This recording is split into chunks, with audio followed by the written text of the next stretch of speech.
Trading में अक्सर वही होता है जो आप नहीं चाहते। आपका स्टॉप लॉस एक मैग्नेट की तरह काम करता है, जिसे मार्केट पहले हिट करता है और फिर वहीं से टारगेट की तरफ निकल जाता है।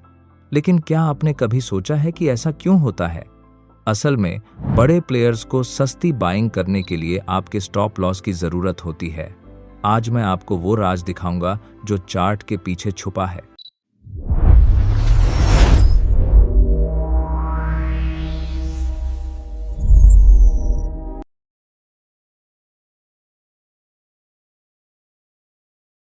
हम बात करेंगे उस 3 कैंडल कंफर्मेशन की जो बताएगी कि एंट्री एफवीजी से लेनी है या ऑर्डर ब्लॉक से।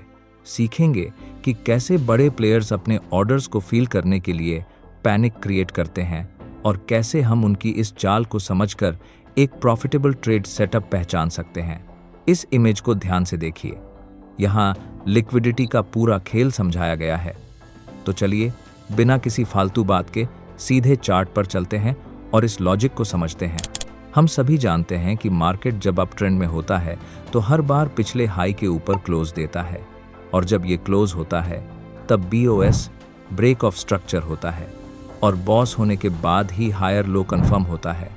उससे पहले वो बस एक रीसेंट लो होता है, यानी उसके बाद भी नया लो बन सकता है जब तक वो अपने हाई के ऊपर क्लोज नहीं होता। ये अभी तक आपको बेसिक लग रहा होगा, पर यह बेसिक समझना जरूरी है क्योंकि आगे हम स्विंग के अंदर स्विंग्स की बात करेंगे तो थोड़ा कॉम्प्लेक्स लगेगा। इसलिए पहले ये स्ट्रक्चर समझ लेंगे तो आपके लिए आसान हो जाएगा। मार्केट अपट्रेंड में 2 तरह के मूव देता है, एक इंपल्सिव मूव जिसमें ब्रेक ऑफ स्ट्रक्चर बॉस होता है, और दूसरा करेक्टिव मूव जहां प्राइस इंपल्सिव मूव में बने पॉय ऑर्डर ब्लॉक और FVG को टैप करके फिर से इंपल्सिव मूव देता है। अब आपको थोड़ा समझ आ रहा होगा कि हमें एंट्री तब लेना सही होता है जब करेक्टिव मूव पूरा हो जाए। पर यह पता कैसे करें कि यह करेक्टिव मूव अब खत्म हो गया है और अब इंपल्सिव मूव आने वाला है? तो चलिए हम इस करेक्टिव मूव की गहराई में जाते हैं और समझते हैं कि यह करेक्टिव से इंपल्सिव मूव में कब बदलता है। वीडियो शुरू करने से पहले एक बात साफ कर देता हूं। उदाहरण तो बहुत सारे होते हैं, लेकिन मैं आपको सबसे आसान तरीके से समझाने वाला हूं। सबसे पहले हम मार्केट स्ट्रक्चर समझेंगे। इससे आपको साफ पता चल जाएगा कि मार्केट का ट्रेंड क्या है और अभी वह किस स्थिति में चल रहा है। जैसे मार्केट अप ट्रेंड में है या डाउन ट्रेंड में। हाल ही में उसने ब्रेक ऑफ स्ट्रक्चर BOS किया है, या BOS के बाद रिट्रेसमेंट शुरू हुआ है, या फिर रिट्रेसमेंट पूरा करके अगली चाल के लिए तैयार है। इसके बाद हम देखेंगे कि चेंज ऑफ कैरेक्टर शॉच कहाँ हुआ और उसके बाद मार्केट किस नई स्थिति में शिफ्ट हुआ। फिर हम हाल की मूवमेंट को समझेंगे।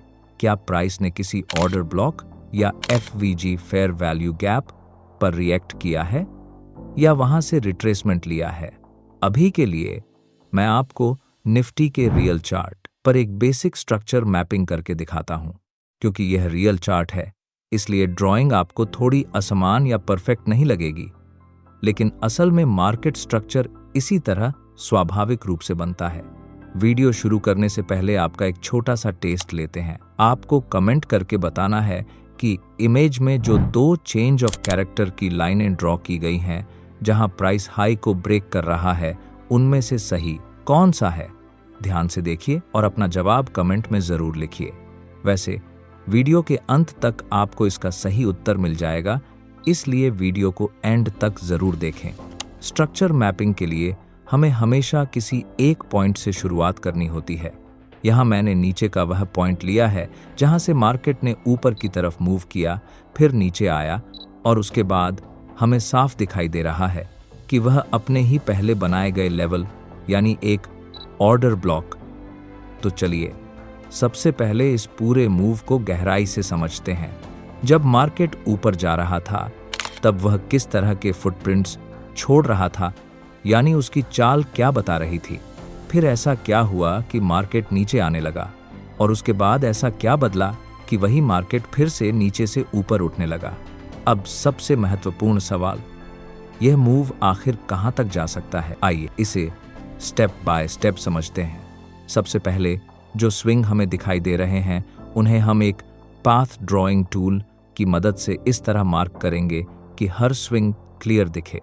इसके बाद हम कैंडल्स को कुछ समय के लिए हाइड कर देंगे ताकि हमें केवल स्विंग स्ट्रक्चर स्पष्ट रूप से दिखाई दे। फिर इसे थोड़ा जूम इन करके ठीक से अलाइन कर लेंगे, जिससे पूरा स्ट्रक्चर और भी साफ समझ में आए। अब पहले स्विंग से शुरुआत करते हैं। जब प्राइस इस पिछले हाई के ऊपर गया तो इसे हम ब्रेक ऑफ स्ट्रक्चर BOS कहते हैं, और BOS का मतलब भी समझ लेते हैं। इसका सीधा अर्थ है कि जो ट्रेंड अभी चल रहा है वह फिलहाल जारी रहने की संभावना रखता है जब तक कि चेंज ऑफ कैरेक्टर न हो जाए। तो अब अगला सवाल, आखिर छौच कहां पर बनता है? आइए इसे आगे समझते हैं। जब भी मार्केट में कोई एक्शन होता है तो उसके साथ एक नया लेवल भी बन जाता है जिसे हम वैलिड पॉइंट मान सकते हैं। जैसे ही BOS ब्रेक ऑफ स्ट्रक्चर होता है उसके बाद हमें एक हायर लो बनता हुआ दिखाई देता है, क्योंकि पूरा खेल इन्हीं हाई और लो के बीच चलता है और ट्रेड भी हमें इन्हीं के अंदर मिलता है। अब जब भी इन हाई या लो में से कोई एक ब्रेक होता है तो उसे हम एक नया एक्शन मानते हैं, और वही नया एक्शन एक नए लेवल को कंफर्म करता है। जैसे इस केस में BOS होने के बाद यह एक हायर लो बना, फिर आगे बढ़कर नया हाई बनाया और उसके बाद फिर से एक नया हायर लो बना। अब अगर मार्केट को ऊपर की तरफ जारी रहना है तो प्राइस को इसी हायर लो के ऊपर रहकर ही आगे बढ़ना होगा। लेकिन अगर यह हायर लो ब्रेक हो जाता है तो इसे हम ट्रेंड चेंज का संकेत मानते हैं, यानी चेंज ऑफ कैरेक्टर। यहां तक तो सब कुछ आसानी से समझ में आ गया होगा।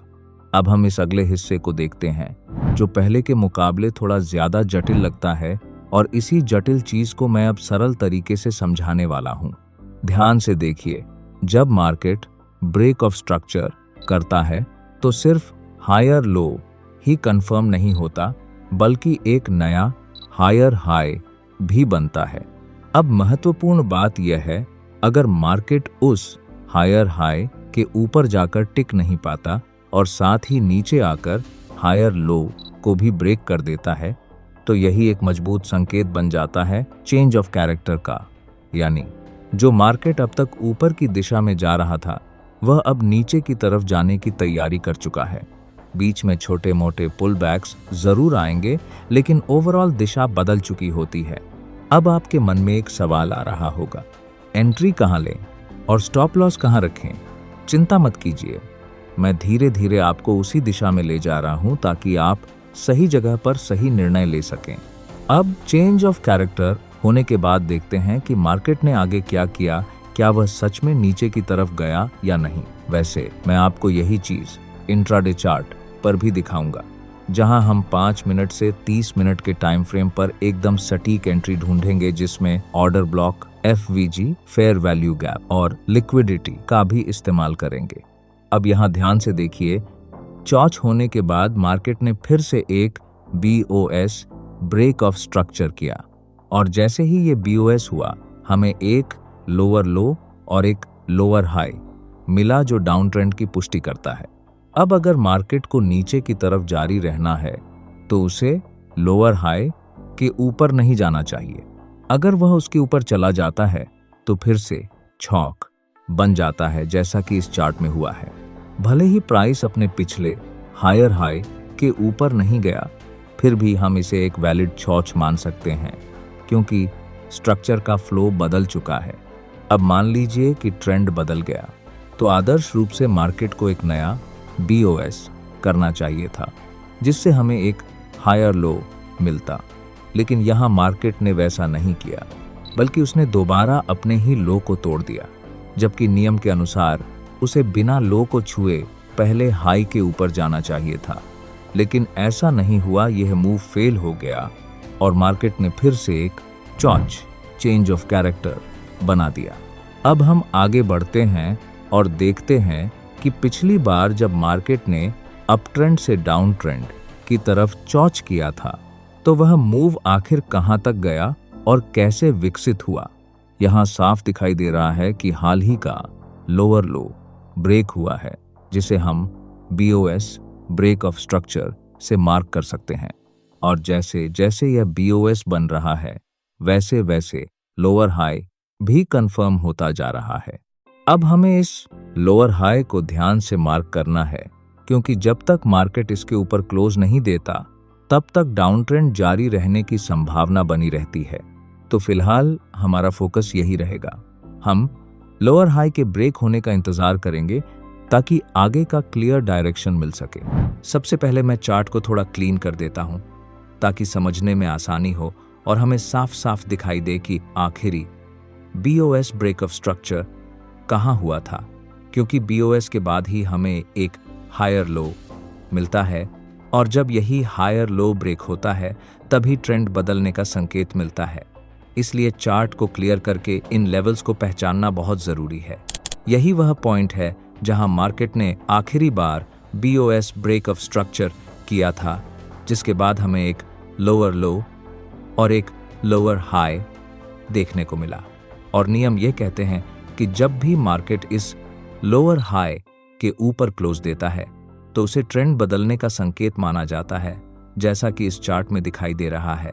अब हम आगे देखते हैं कि इसके बाद मार्केट ऊपर गया है या नहीं। इसके लिए हम चार्ट को वापस कैंडल व्यू में बदलकर ध्यान से एनालाइज करते हैं। अब हम वहीं वापस आ गए हैं जहां से हमने निफ्टी के चार्ट पर स्ट्रक्चर मैपिंग की शुरुआत की थी। पाथ टूल से स्विंग्स को मार्क किया था और कैंडल्स को हाइड कर दिया था। अब आप साफ देख सकते हैं कि ये वही स्विंग पॉइंट्स हैं जहां से मार्केट ने अपने हाई और लो बनाए हैं। शुरुआत में मार्केट ऊपर गया और बॉस किया, फिर छौच हुआ, यानी अपर ट्रेंड से डाउन ट्रेंड में बदलाव आया। इसके बाद फिर से एक और छौच बना और आखिर में जो लेटेस्ट छौच हुआ उसने मार्केट को डाउन ट्रेंड से अप ट्रेंड में शिफ्ट कर दिया और यही मूव अभी तक जारी है। अब इस लो से हाई के बीच में कहीं ना कहीं एक हायर लो बनेगा, लेकिन वह तभी कंफर्म होगा जब मार्केट एक नया बॉस करेगा। ध्यान देने वाली बात यह है कि जब भी मार्केट कोई बड़ा मूव करता है तो उसके अंदर एक ऑर्डर ब्लॉक और FVG फेयर वैल्यू गैप बनता है। भविष्य में प्राइस अक्सर इन्हीं लेवल्स पर वापस आता है, उन्हें टेस्ट करता है और वहीं से फिर ऊपर की तरफ मूव करता है, जो एक हायर लो बनता है। यह फिलहाल 1 डे टाइम फ्रेम का एक बेसिक उदाहरण है। इसी तरह की स्ट्रक्चर मैपिंग हम इंट्राडे चार्ट पर भी करेंगे, जहां 5 मिनट से 30 मिनट के टाइम फ्रेम पर भी यही नियम बिल्कुल उसी तरह लागू होंगे। वीडियो काफी लंबी हो गई है और एक ही वीडियो में सब कुछ कवर करना संभव नहीं है, इसलिए मैं इसे एक सीरीज के रूप में बना रहा हूं और यह उसका पहला पार्ट है। अगर इस वीडियो पर अच्छे लाइक्स और कमेंट्स आते हैं तो मैं जल्दी ही अगला पार्ट अपलोड करूंगा, जिसमें हम 30 मिनट के टाइम फ्रेम पर इसी तरह स्ट्रक्चर मैपिंग करेंगे और 5 मिनट के चार्ट पर ट्रेड एंट्री लेना सीखेंगे। अगर आपका कोई सवाल है तो कमेंट करके जरूर बताइए और यह भी बताइए कि अगला वीडियो आप किस टॉपिक पर पहले देखना चाहते हैं, जैसे ऑर्डर ब्लॉक, FVG, लिक्विडिटी या फिर 3 कैंडल स्विंग। जिस टॉपिक पर सबसे ज्यादा कमेंट आएंगे मैं उसी पर अगला वीडियो सबसे पहले बनाऊंगा। उम्मीद है आपको यह वीडियो पसंद आया होगा। अगर अच्छा लगा हो तो वीडियो को लाइक जरूर करें, अपने ट्रेडर दोस्तों के साथ शेयर करें और चैनल को सब्सक्राइब करना न भूलें।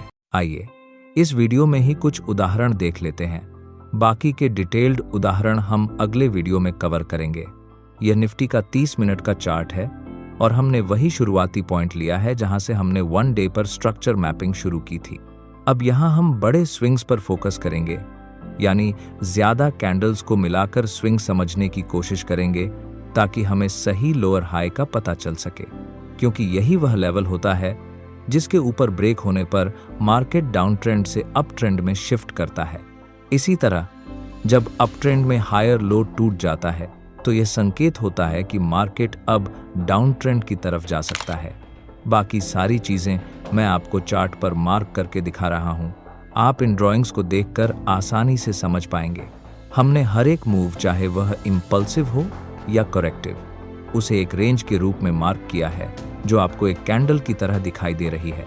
सच कहूं तो इसे बनाते समय मुझे भी थोड़ी कंफ्यूजन हुई थी, लेकिन अब यह सही तरीके से मार्क हो चुका है और यहाँ साफ दिखाई दे रहा है कि मार्केट ने अपने लोअर हाई को ब्रेक किया है और ऊपर की तरफ मूव किया है।